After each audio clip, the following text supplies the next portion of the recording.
الحمد لله وكفى وصلاة الله وسلامه على رسوله المصطفى وعلى آله وصحابته ومن تبعهم بإحسان إلى يوم الدين. أما بعد، أيها الإخوة والأخوات، نبينا صلوات ربي وسلام عليه وحوليه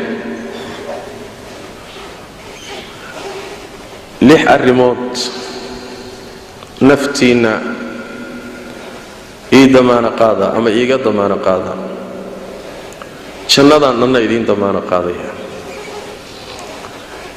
يعني لحظة الريموت روحة حقيقية شنادو وقرنتي دمانا وي إنو شنادا قليل. والنبي يقول صلى الله عليه وسلم لحظة الريموت مدى ذا كوبات مركات شيكين إيسان روم شيكا qodobka labaadna haddaad ballan gashaan ballanta ilaaliya. qodobka saddexaadna ammaanada guta. qodobka afraadna nabigu wuxuu yidhi sal alla alay wasalam xubinkiina taranka ilaaliya.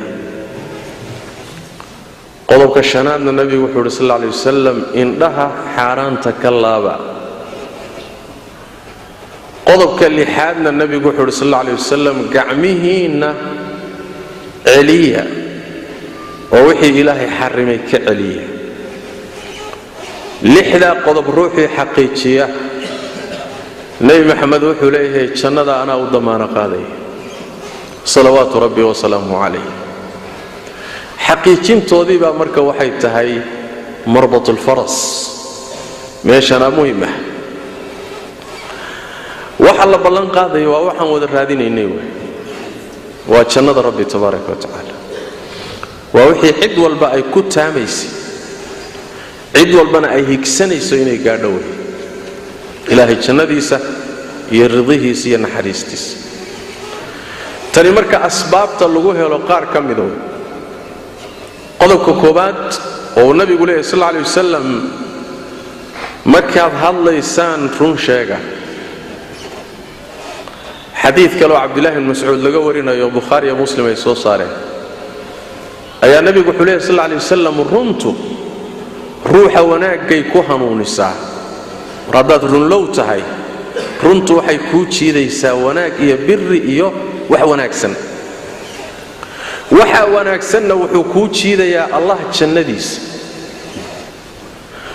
ruuxu inuu run sheegayo runtana ku dadaalayo ka zuuli maayo ilaa ilaahay agtiisa looga qoro kii runta badnaa sidiiq.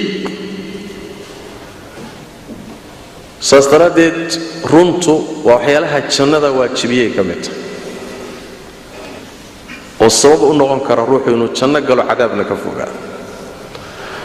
rabbigeen tabaaraka wa tacaala qur-aanka kariimku inugu amray war dadka allah rumeeyayow alla ka baqa, kuwa runta sheegayana ka mid noqda.